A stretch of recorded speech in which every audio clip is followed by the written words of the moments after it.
शिवलिंग क्यों रखा जाता है? घर के अंदर शिवलिंग क्यों रखते हैं? और कितनी सुंदर बात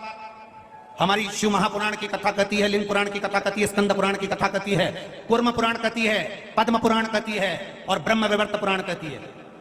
घर में शिवलिंग है और मान लो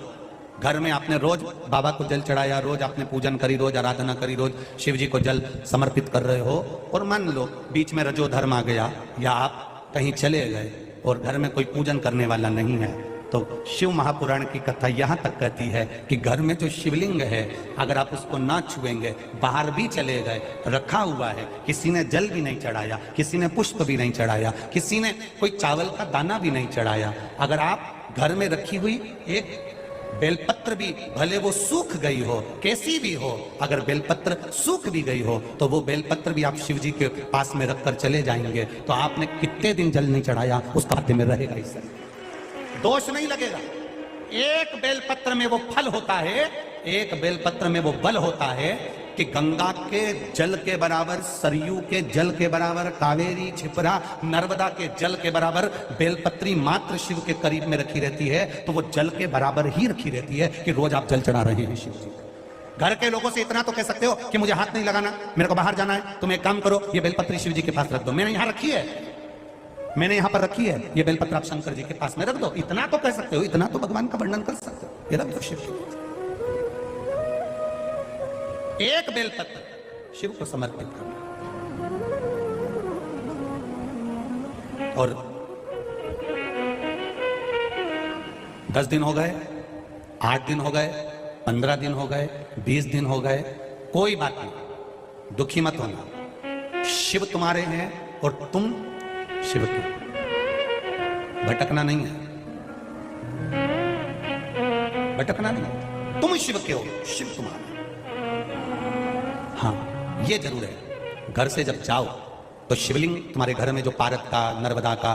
कंकर शंकर जो रखा हुआ है, जो शिवलिंग है उसको कहकर जाना, बाबा तेरा घर है, तुझे संभालना है, हम भी तेरे हैं, तेरे भरोसे पर जा रहे हैं, तेरे भरोसे पर वापिस आएंगे, ऐसी कृपा करना जिस कार्य के लिए जा रहे हैं वो कार्य तू साथ चल और उसको सफल कर देगा, ये भरोसा। ना जाने कौन ने तुमको अकल दे दी, ना जाने कौन ने तुमको ऐसी बुद्धि दे दी कि भगवान को डलिया में लेकर जहां जाओ भगवान को डलिया में लेकर जाओ, ये कौन ने अकल दी, ये कौन ने बुद्धि दी तुमको? कौन ने कहा तुमसे कि तुम भगवान को डलिया में बिठाकर उनके धक्के खिलाओ? ना जाने कौन नारी कैसी, ना जाने कौन पुरुष के साथ तुम्हारे हाथ झूठे हो रहे हैं, पात्र झूठे हो रहे हैं, ये अकल दी कौन ने तुमको कि इनको साथ में ले लेकर घूमो? ना, वो घर का सेठ है, घर का मालिक है, तुम कहीं पर भी जाओ संभालना उसकी जवाबदारी है, संभालना उसकी जवाबदारी है। शिवलिंग है, घर में रखो। आप अगर घर से बाहर जा रहे हो, कहीं जा भी रहे हो, तो तुम्हारे घर में लड्डू गोपाल ठाकुर जी हैं, विराज रहे, उनके लिए डब्बी में मिश्री रखकर आओ, जैसे तुम कहीं जाती हो तो बच्चों के लिए कुछ रखकर आती हो, यहाँ आई हो तो रोटी बनाकर आई हो, पति के लिए टिफिन लगाकर आई हो, बच्चों का टिफिन लगाकर आई हो, कोई बच्चा वापस आएगा स्कूल से तो क्या खाएगा, उसके लिए डब्बे में रख के आई हो, तो उसी तरह घर के ठाकुर जी के लिए रखकर जाओ, मिश्री डब्बी में भरकर रखो, सामग्री रखो, थोड़ा झारी जी भर दो, जल भर दो, जल रख दो उनके पास में कि मैं लेट हो जाऊं तो तुम पाना। विश्वास जगाना है, ढोंग नहीं, प्रपंच नहीं, छल नहीं, दिल से भाव जागृत करिए, हमारे भीतर से भाव जागृत होगा तो भगवान मिलेगा, तो भगवान मिलेगा 24 घंटे।